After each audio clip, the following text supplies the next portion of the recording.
The broadcast is now starting. All attendees are in listen-only mode. Good afternoon, everyone. My name is Taryn with Quest, and today's webinar is Planning a Successful IT Integration Roadmap After a Merger or Acquisition. So today's presenters are Mary Lou and Jason. Collectively, Mary Lou and Jason have over 50 years of industry experience. Jason has over 25 years of experience, 20 of which with PeopleSoft Financials in supporting technologies.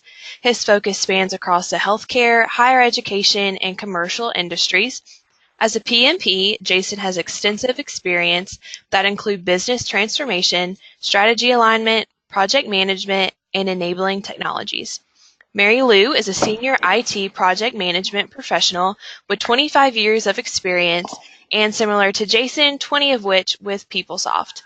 Prior to managing PeopleSoft implementations and upgrades, Mary Lou managed the design and development of front office business applications for a global sales organization at a computer hardware company. So at this time, we will go over a few housekeeping notes before we begin. All attendee lines will be muted throughout the session, and if you do have any questions, please feel free to put those in the question drop-down box in the GoToWebinar panel. So now I'm going to hand it over to Jason, who will kick things off for us. Hello, everybody, and thanks for joining us today. We are going to go over today some of the things that we've learned over many years related to merger and acquisition projects and the types of work that we've been doing with that for quite a while now. I'm going to give you a brief introduction to our company and talk about some of the types of things that we think about in, at a high level that are important when you're tackling projects where you're bringing multiple companies together. And then I'm going to hand it over to Mary Lou. Mary Lou has done a lot of work managing a couple of different fairly substantial integration projects in recent years. And she's been instrumental in helping us really refine our approach to this type of work. So she's going to go through a little bit more detail when I hand it to her on how we see these types of projects and how we think you would be successful. So Sierra-Cedar is a fairly substantial organization. We're headquartered down in Alpharetta, Georgia. We've got many consultants. A lot of our work has been in PeopleSoft over many years. Done lots of work with PeopleSoft 9.2. We've been in this business since 1995, and we've done quite a few merger and acquisition projects over that time. We have services in applications, so ERP and HCM services, supply chain. We've done a lot with business intelligence. We have hosting and managed service capabilities. We are working with cloud and integration services as well. We have been a leader in industry research, particularly around our HR system survey, which has been something we've been doing for over 20 years now. And we have quite an extensive list of projects under our belt. We have a number of different practices. Mary Lou and I are both in the commercial and healthcare practice, but we also have separate practices under CR Cedar for higher education, public sector, and justice, public safety. Related to merger and acquisitions, we have done well over 20 of these types of projects over the years, and that spans multiple ERP systems. PeopleSoft is the main focus that we do, but when we do these integration projects, normally we're working with an acquiring organization that has PeopleSoft, and we're helping bring other entities under that umbrella. And through that process, we have gained a lot of exposure to other systems and how that integration would impact systems and business processes and people if they're using Lawson or JD Edwards or other types of things. We've done this work in the healthcare industry. In fact, we've got several healthcare projects going on right now. related to merger and acquisition work. We've also worked with other commercial entities. We've done this bringing different university systems and colleges together, and we have worked with multinational clients as well. So some of the challenges that people face as they're going through these integration projects can be fairly extensive.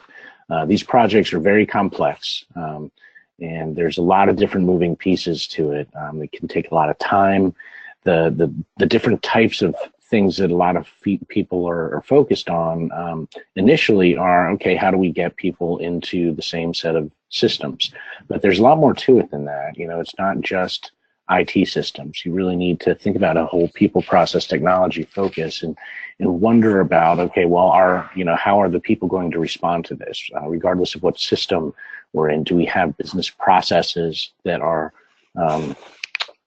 they can be integrated effectively across different organizations? Do we want to make different types of changes to the way we run businesses and run certain areas depending on what we're doing? And if you don't think about a lot of those things up front, you can run into quite a few different problems that cause a variety of issues. And in fact, a very large percentage of companies that undertake these projects do run into some challenges and some delays. And a lot of times what we have found in our experience is that comes from not really understanding and thinking through what end state you want to reach by the time you begin the project. A lot of forethought can really prevent some of the issues that come up typically in these types of projects if it's gone into with a more simplistic set of expectations than the reality that you'll find when you begin this work. So some of the different types of things that you might want to be asking yourself as you're considering one of these types of projects, if you're looking at it from the perspective of the company that is acquiring others, how well is that organization prepared? What are the expectations that people have of this project? A lot of times there can be some apprehension of the people that are going into these projects, the people that are doing the day-to-day operations of payroll or of accounts payable on the ERP side. If you're in a hospital situation, what are the challenges that might come up if there are major changes to supply chain, and what impacts could there be in emergency rooms, and having the correct equipment and materials that you need there, those types of things. So has the organization really thought about this, and then are they prepared to really think through as an organization, all the different components that are going to be affected by this?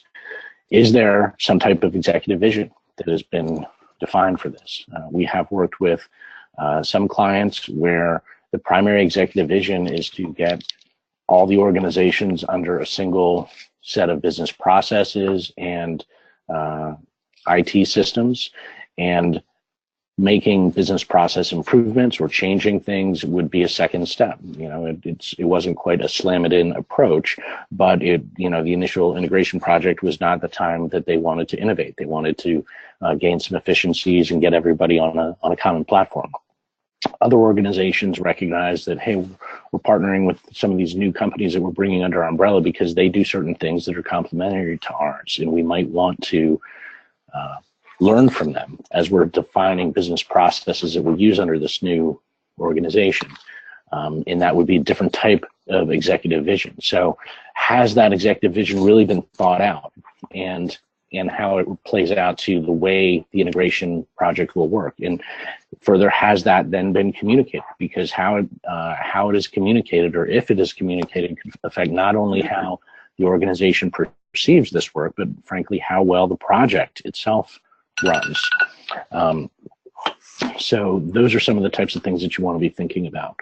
Business processes, a lot of times business processes develop under a single entity, and they might or might not scale up when you have more than one organization or more than one physical location that are going to be sharing those. Has that been thought about? What about your data? Do you have solid data? Do you have vendors in your accounts payable system that overlap? And if so, are you going to integrate those? Is the data quality high? Do you have a bunch of bad information in any of your systems that needs to be cleaned up? Those types of things. From the perspective of organizations that are being brought on board, there are a lot of similar types of questions. How will the changes be managed and communicated to the companies that are being brought on board? Again, a lot of that can come from the executive vision and whether or not that's been properly communicated. Project management and dedication of team resources is another piece of that.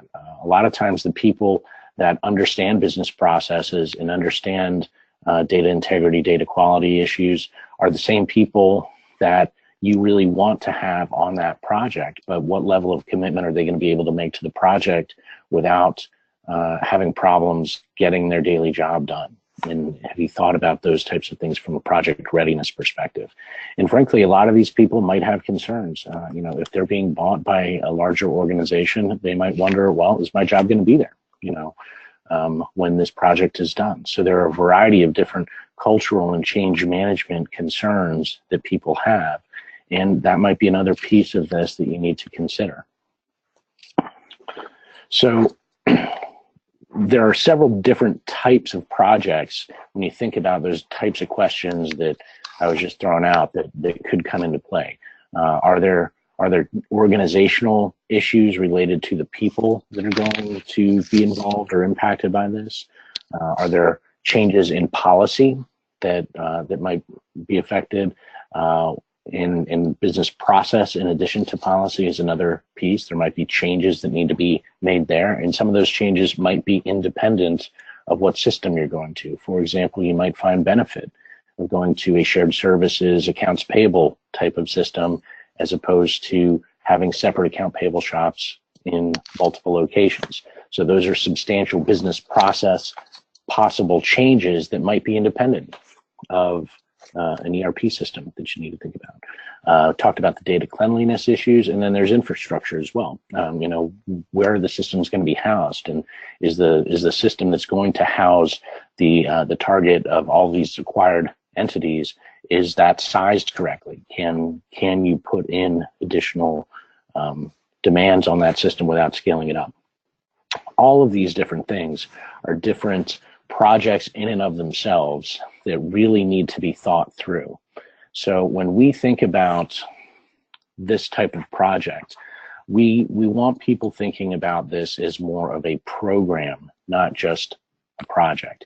Each of those different things that we talked about, executive strategy development, organizational and change management, business processes, ERP or HCM, system infrastructure readiness. All of those are individual projects that really need to be thought through and managed effectively, but they are also going to be dependent on one another.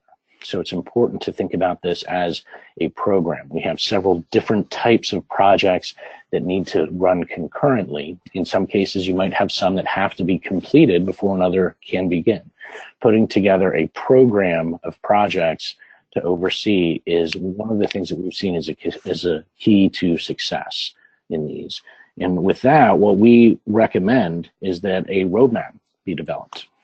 And what that roadmap will do, the process of going through developing a roadmap, is to identify all of the different pieces of projects that need to be tackled as part of this. Sitting down with the acquiring organizations and those that are being brought into a new system and figuring out what are all of the potential challenges that could be encountered as we go through this. Identify all of those.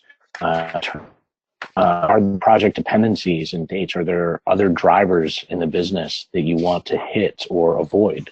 Sometimes hitting a year-end cutover is a desirable thing. Other times it's kind of busy doing other things. So different types of project-related dependencies and figuring out which projects might need to start before another one or could run concurrently. Figuring out, do we have the right people? Do we have enough people to do all of these different projects? That resource allocation, that's a big piece that you really want to be able to think about up front. And vendor and contract integration, there's a lot of different changes that could happen related to ERP systems and working with external parties that you do business with that might need to come into play. So understanding where those things come into play and how it would relate to the overall program, the overall roadmap of doing this type of work, it's key to figure that out up front. So we always recommend that you invest the time up front to put together that roadmap and develop the foundation you need to go into this successfully. Figure out what are the key decisions, risks, and challenges that you're going to meet as you go through this, and have you developed the correct vision? Have you figured out how to communicate all these different types of things? Have you set the right priorities and realistic timeframes? Have you brought on the right resources for this, or figured out how to backfill the people that are going to be in your group that might be having to dedicate a lot of time to this? Those are all things that really need to be thought about up front. So when we put together a roadmap, there are several key areas that we think are critical to doing this. One is the program project management, which I've kind of alluded to is one of the key things that we think is important related to developing a roadmap. At this point, I want to hand it over to Mary Lou, and Mary Lou is going to go through a little bit more detail on these other 5 areas. So with that, Mary Lou, I'll let you take it from here. Okay, thank you, Jason. As Jason said, and he talked in great detail about the program project management and how that's going to develop the roadmap. One of the first things that is necessary to provide that guidance on what that roadmap is going to look like is your executive strategic vision. And we'll go through business processes, organizational readiness, business applications and data in detail, and project readiness in a lot more detail on how that all impacts the development of the roadmap. So when you talk about an executive strategic planning vision, it really need to understand what the value of that is and what it really is. And it's really that plan provides the guidance, the direction, and really what the focus is, setting the expectations of what the organization's tasks are and what the end goal is. And so it's really helping to understand what the purpose is, the mission, and how do we achieve that. And that's really looking at the vision. And the key piece is then going down into the roadmap. How are we going to get there? This helps to align the organizational along with the priorities. For instance, if they're looking to a shared service, and they don't have one, that's a critical piece and part of the roadmap, and how that's going to impact decisions going down the road. The other key thing that is necessary is to really make sure that this plan, this vision, has been communicated well across the board, not only to the organization that is acquiring or merging a new organization into themselves, but that other organization that's new understands the mission as well and the vision. And I've seen times where that's been communicated extremely well, and people know how to build that roadmap or where they're going and why they're doing what they're doing. But at other times I've seen where it's been there, but it hasn't been clear, it hasn't been communicated. And that causes some confusion to people. They're mechanically going through and doing what their small silo of tasks are, but don't understand the full picture. So if you look at this, if you don't have it, organizations, they may be working on the wrong projects, wrong priorities, in the wrong order. And having that, it ends up potentially, I've seen collisions where you have collisions where resources that are needed for one project are already assigned to another project, and that planning isn't done well enough to understand where the work needs to be done. That causes delays. You could potentially have loss of key resources. When you're going through a merger and acquisition, that organization that's being acquired, there's a lot of anxiety there from the people that are working there. What does this mean to me? Will I have a job tomorrow? What will my job be tomorrow? I've seen over and over where key resources, where one single person has had all the knowledge, and some of the people underneath them have had bits and pieces of it, but that person has gone on and moved on to another opportunity, and the loss of that knowledge has had a great impact on the overall projects that they were trying to work through, and it caused delays. Again, the synchronization and the synergies between the two organizations.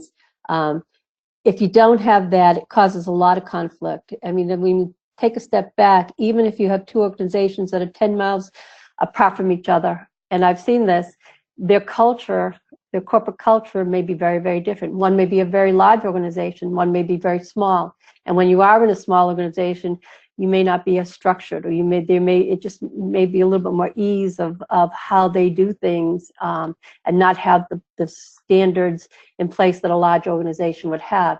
And you have to take that into consideration.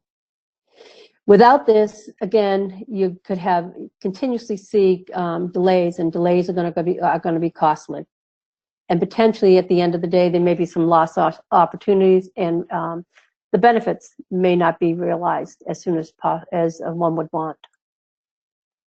From an organizational readiness, it's a key factor in the success of any of these types of integration. Again, it's a repeating factor, the executive leadership commitment and support. You'll see that as long as the executive strategic planning and vision is well defined, it's understood, and is communicated. Also have to make sure that you have your organization. Is that going to change? How is that combined organization going to look like? Again, shared services, not shared services, centralized, decentralized.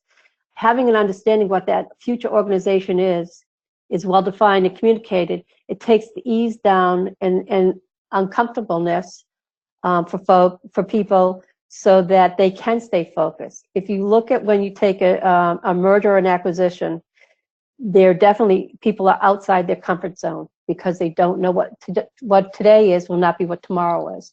And the sooner you can get these types of high-level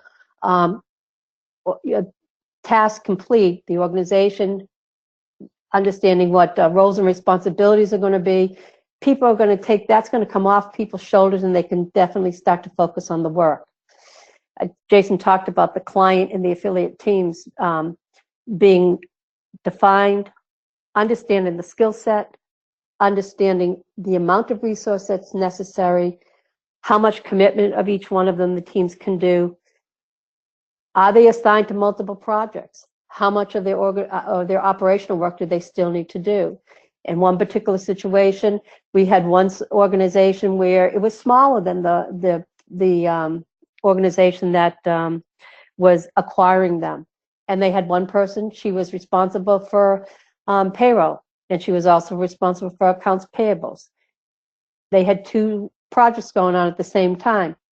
They had a financial integration project going on, and they had an HCM integration project going on. She was one person on top of her operational work that she needed to do. How do you split one person three ways? Do you back her up? Does she have a backup that has some type of, enough knowledge to either take on the operational work with limited supervision, or could they split those two projects and put her on one project and on the financial project and her backup on the HCM project? Those are the types of things you need to be looking at to make sure that you've got things properly staffed. You got to keep the business going, but you need to be able to make sure that the teams are well defined, roles and responsibilities defined, and the level of commitment that's necessary to make this happen without causing delays. One of the common factors in all of this is change management. It is, people are, like I said, are outside their comfort zone, and change management is crucial to the success of this type of a project or program. The more that we're able to communicate with folks, the more at ease they're going to be, and be able to focus on the work at hand. Without it, and we've talked about executive strategic vision, without it, what are the priorities? What's the expectation? Where are we going to be? What are we expected to look like at the end of the day? What is the end result? If you don't have a defined future organizational structure, and I've seen that, people spend more time worrying about, where am I going to be? How is this going to look? Is my job going to be here? Do I have to relocate? There's a lot of things that go underneath this that take up people's time unnecessarily. if you don't have this? And also, how do you look at it? I've seen an organization where they said they were going to go to a shared service. Whether they truly understood what a shared service model looked like, halfway through the project, they decided that they were going to wait on that and not do that, and everything was going to be decentralized. That causes a lot of backstepping, potentially restructuring of some of your configuration or how you're going to convert some of your data and your business processes and policies. The more you can define upfront, the smoother the transition is going to be to the end result. We talked about the lack of understanding of team requirements, not understanding that the resources required and their skill sets is going to make a project move, have delays, cost more, and potentially not have the expected results. We talked about change management and being able to communicate that. A formal change management plan must be in place in order to assist in the success of a project of this type. Communication plan, when are we going to communicate, whether it's communicating to management and communicating to the employees, especially when you're talking about an HCM implementation where you're dealing with benefits and payroll. What does that mean to them? Yeah, your payroll cycle is going to change. Are your banks going to change? These are things that are necessary to be able to have a timely plan of when these things are going to be communicated to the staff. So prior to any integration, but it's critical to have a solid foundation in place also of your business processes, business applications, configuration, and application data, as Jason said earlier in the presentation. You must validate the specific work that is necessary prior to the integration of project, meaning that if you don't have a solid foundation of the systems and the organization that you are going to merge into, it's possible that you're going to end up with delays and maybe even have to backtrack and rework things. The more that you can identify some of the key decisions up front, and it's going to help to support the foundation, making a solid foundation. Conversion criteria. When it comes to that, how much data are you going to bring in from an HCM system? How much employee data are you going to bring in from the acquiring system? From an AP perspective, typically what we've seen is that they will pay out in AP in their old system and only bring in the vendors and not bring any opened items in or open vouchers into the system. Banks.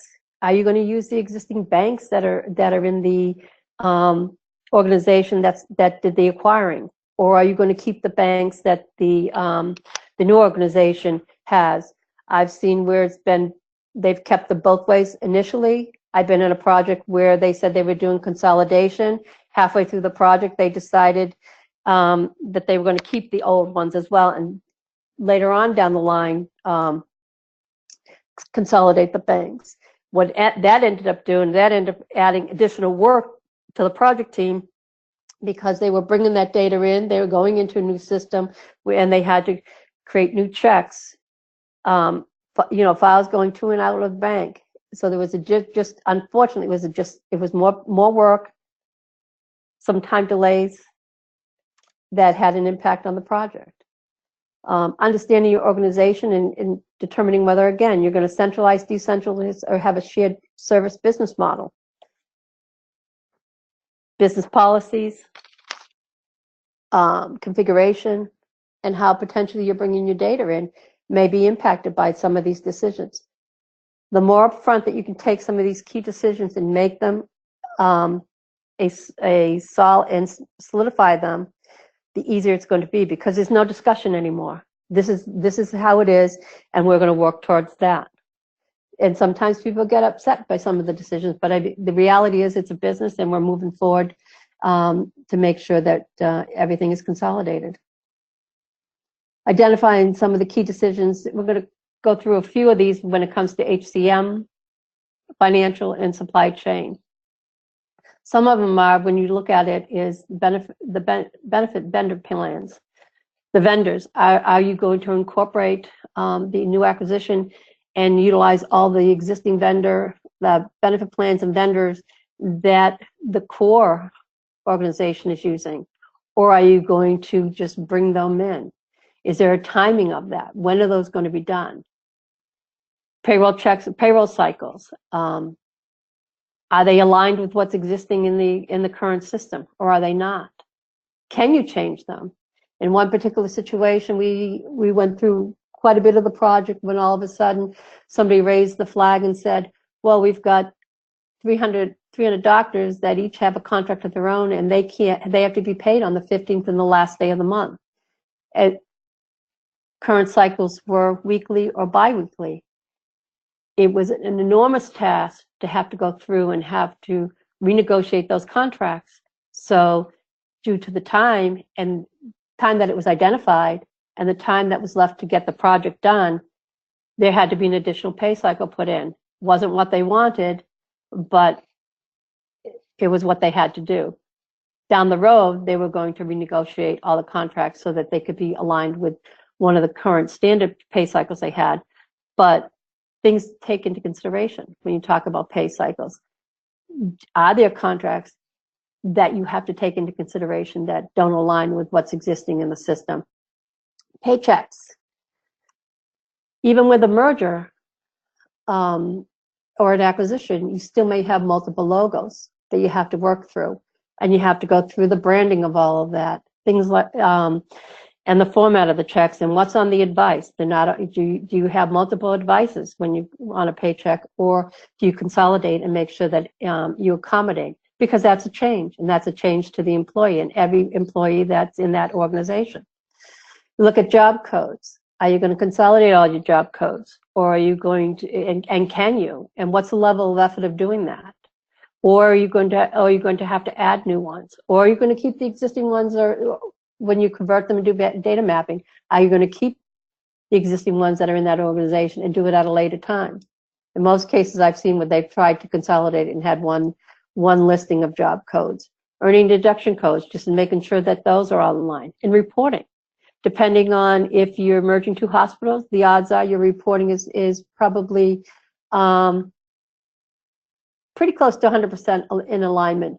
But if you were to bring in a new type of a business, let's say a university, the types of reporting that they require is going to be different than a hospital, and you have to take into consideration those. When you're looking at the financial side of it, chart of accounts, it's a big one. Is the chart of accounts adequate in the organization today? Are they having issues with the chart of accounts today? And do they want to reorganize them, optimize them? I mean, you can use whatever keywords you want here. If that is something that needs to be done, that typically cannot be done and consumed with an integration project. That in itself will become a project of itself. And where does that sit in the whole timeline of all of these projects? Typically, that should be done prior to bringing in that integration, the organization that you're integrating with. Financial reporting. Are the financial reports adequate? And that in most cases aligns with your chart of accounts, and whether or not there needs to be some additional thought process on that or refinement of those reports. Specifically when it comes to PeopleSoft, when you go into that, you could also look at your consolidations and how the chart of accounts handles that, or the allocations, and are they at the right level, and bringing in additional data and more to process. What kind of an impact will that have? And do you have to take a step back and look at that and realign those? Those are critical things that need to be considered prior to bringing in another organization or another level of data that's going to have to be processed. When you look at vendor or customer, and Jason talked about this earlier, the vendor, are your vendors clean? Do they have all the right information in there? Do they have the DMV number in there? Do they have the tax ID number in there? Those are key elements to looking at the duplications when you bring vendors in from another organization? How much of that data needs to be cleaned up, and how are you going to clean that data up? Can you do it internally? Do you need to take a third party and send it out and work with them to get your vendor and data, your vendor or customer data cleaned up? And the timing of all that. Obviously, you want to be able to get that data cleaned up and into your core system before you do your transactional integration. And if you do that a few months before you bring in the transactional information, is there a process in place and how to keep that current when the newer organization is still running operationally? Things to take into consideration. I believe we've, in same case in HCM, the banking. Are you going to consolidate the banks, or are you going to have individual banks? And how is that all going to work? And for any AP checks that you're printing, do you need to align those checks or logos? When you get down to approval workflow, looking at that, and when we look at that from a purchasing standpoint or from a voucher invoice approval, when you look at a small organization, we've seen with, you could have a AP clerk, because it's such a small organization, being able to have a large dollar associated with that they can approve, or that a manager could approve $50,000. But when you go into a larger organization, it takes a director to be able to approve a $50,000 PO. A larger organization typically has their approval structure very defined, and usually it's done, in most cases, it's done by the type of position that you hold. In a smaller organization, it's a little bit more free-form because people wear more hats in a smaller organization, and it's not quite as structured. So aligning that, and how does that work, and how does that impact their business? EDI consolidation. I've had organizations where they did do EDI, but they had multiple vendors that did that. And how were you going to align that? And when are you going to align it? And if you're going to align it? These are all key decisions that if made up front, may require identification of additional projects that are prerequisites to the integration of a new organization, or even making sure, like I said, the timing of vendors. There's a timeline, and how much lead time do you need in order to make that happen? The sooner these types of decisions are made, the better off the overall plans are going to be, and you're going to find yourself with a more solid foundation and integration plan. When you get down to supply chain, again, we talked about vendors, we talked about approval workflow, and item master. If you're bringing that in itself could be a huge undertaking, depending on how the item master is structured in each one of the organizations. And cleaning that up, is it necessary to clean up? And how do you clean that up? And in many cases, they may have some similar items. Working through all of that, and there's a good amount of lead time that has to go along with that. Looking, when you look at the supply chain, you're looking at, the overall setup of an existing organization. And is it ready to take on another organization from a configuration standpoint? Is the data clean? Looking at all of that and looking at their business policies and procedures. Are those business policies and procedures flexible enough or structured in a way that they can take on another organization, another storage facility? As we go through this and we've talked about executive vision, we've talked about organization and making sure that we have a strong foundation of what the organization is going to look like, and is it ready? And we also looked at data. Is the data clean? Do we have to do any data cleanse? Are the business policies and procedures that they structured in a way and documented so that anyone new coming in can pick it up and have an understanding of what that is? The last piece of what we're talking about is really overall project readiness and the confirmation for this new organization entity. Do we understand what this new organization's profile is? Do we have an overall project governance? When you start with the executive vision, you begin to structure that project governance. But as you follow through, you need to have a strong project governance on how things are going to be dealt with, how a decision is going to be made, who's going to make the decisions, where's the escalation process if a decision can't be made, or there's a conflict in the decision, or the decision is not being made, and it's going to have an impact on the overall project. How are we going to report on each one of these projects? When you're a program, you have multiple projects. You cannot possibly work in a silo because of some of the integration pieces and some of the resource constraints or resource knowledge.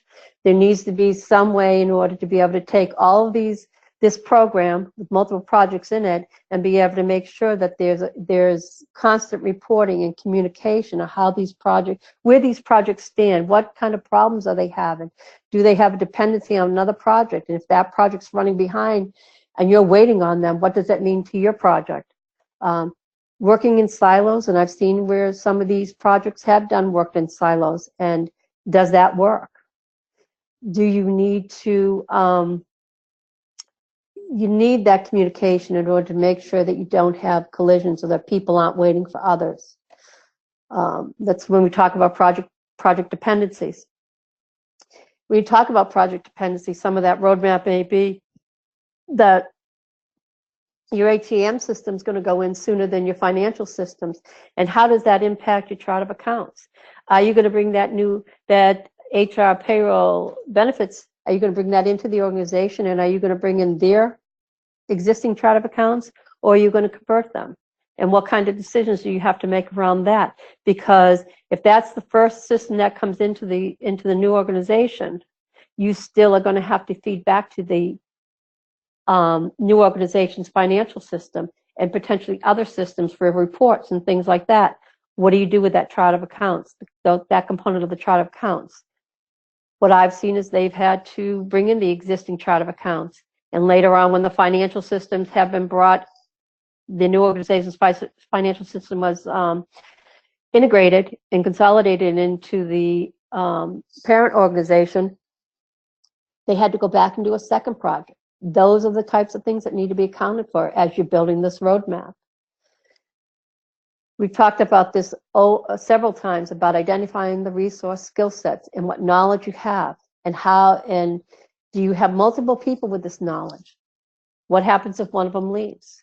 What happens if both of them leaves? Is there a way to acknowledge what skill set and key knowledge that you need, and how can you keep them there for that duration?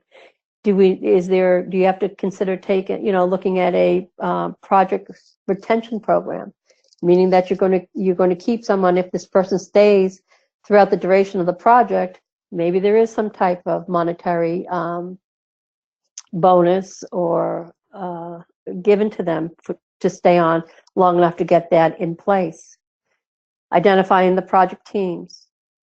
When we look at the project teams and we look at leadership of these project teams, it's very important to look at it from the perspective is, if you bring a third party in, there would typically comes in a project manager, but from an organizational standpoint, the organization that has done the acquiring, you want an IT project manager and you want a business project manager. I've seen projects where they focus this more on from an IT perspective, and it is very much so an IT project, but it's also as much a business project, and it's important to have a business project manager there that has a deeper understanding than the IT organization of the business, of the policies, of the culture in that side of the house, and how change is going to have an impact on there.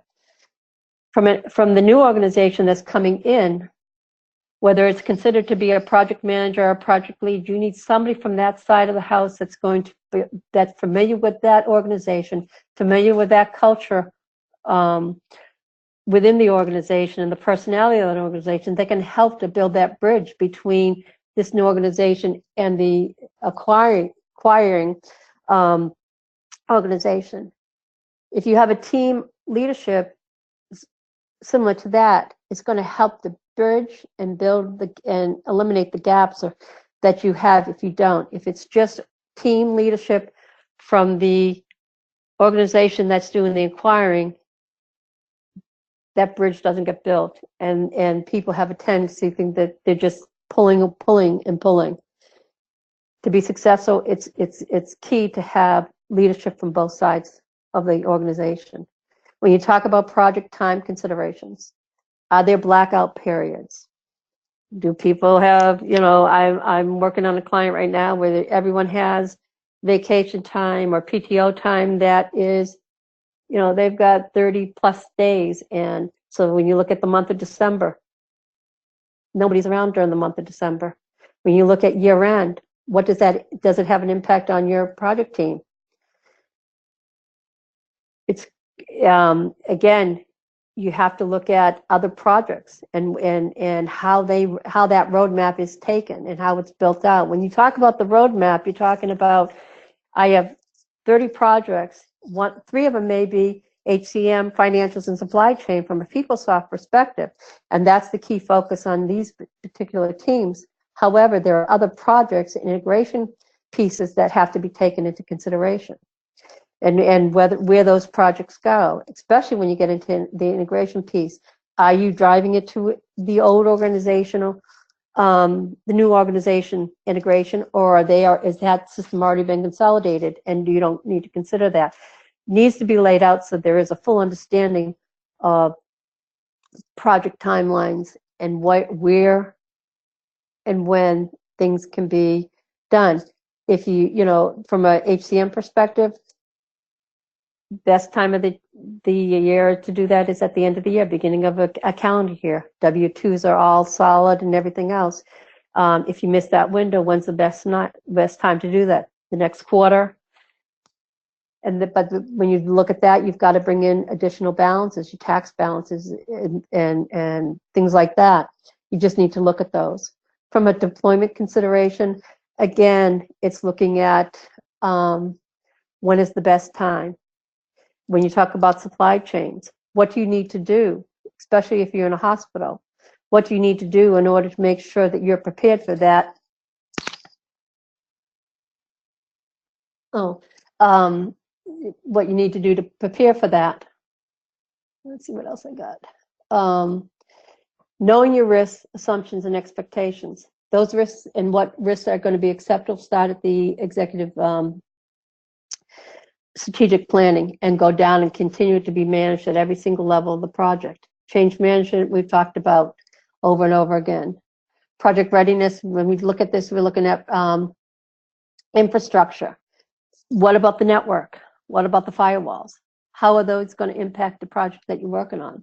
We talked about, did I do this? I think I already, I'm sorry. I think I already did that piece of it. Here we are.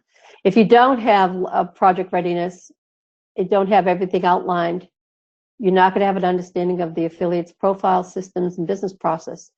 And therefore, there's going to be confusion. How do you merge those two?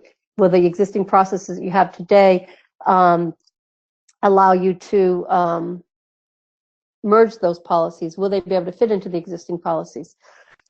No formal project governance. I think we talked about that. That if you don't have that and you don't understand the communications in there and how to do decisions, you may have collisions where projects are being done in silos. And when one project needs from another, it may not be there in time. We've talked about infrastructure dependencies. We've talked about deployment considerations, change management, again, critical to it. Critical to the entire process. So when you look at this and you look at what you need for a successful roadmap, again, starts with understanding that it's just not one project, it's a program with many projects underneath it. And strong project management at every level both in the organization that's acquiring and the organization that that's being acquired is critical to the success of it. The strategic vision is the driver, really, of how to build that roadmap down. Business processes, how are we going to work through the business process? Are they ready? Are they not ready? And need change. Organizational readiness. Is the organization ready? Culture differences, change management. All those types of things are necessary in order to understand how to build a successful roadmap. Business applications and data.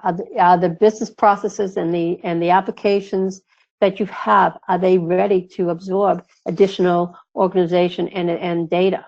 Is the data that you have in the foundational system, is it solid? Or are you going to bring in additional data and it's going to just populate data that is unclean? And project readiness is key. And we've just finished talking about the fact that you need your teams, decisions, and fully understanding all that goes on there and understanding the dependencies of all the projects. Those are some of the keys to this, for a successful roadmap. The core 5 elements, 6 elements to the building up a roadmap.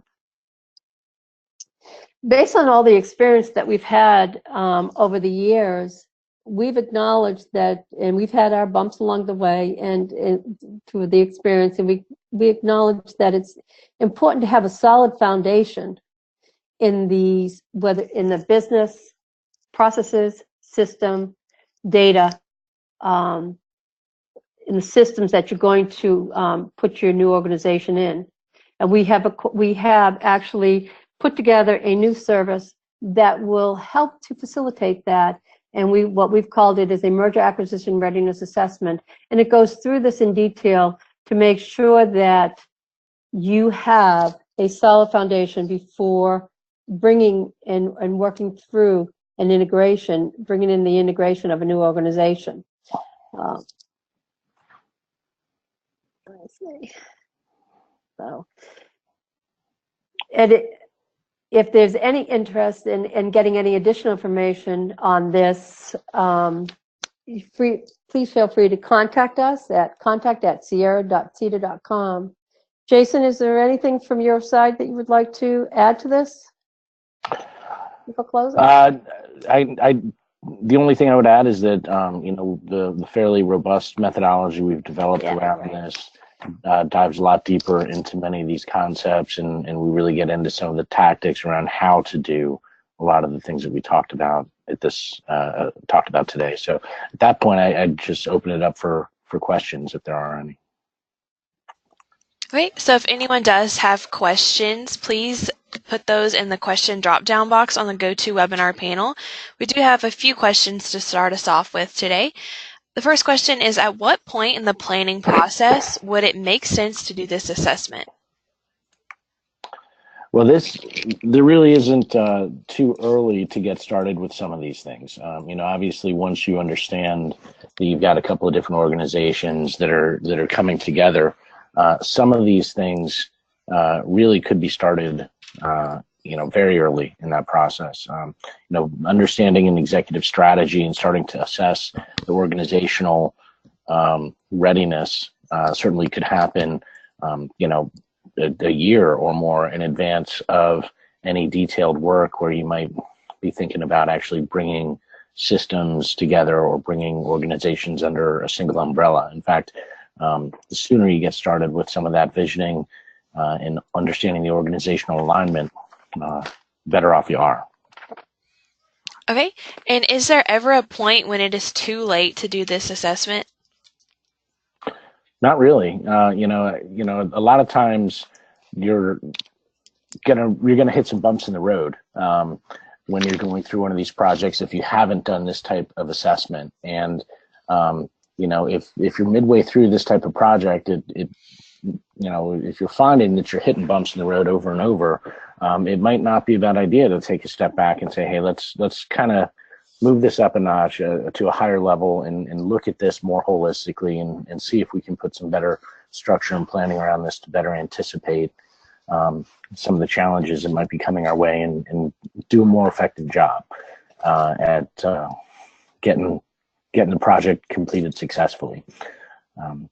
You know, making sure that you understand what you mean when you say completed successfully is a pretty important thing. You know, just a lot of folks say you can run a marathon without doing any sort of training, but you're going to be hurting at the end of it.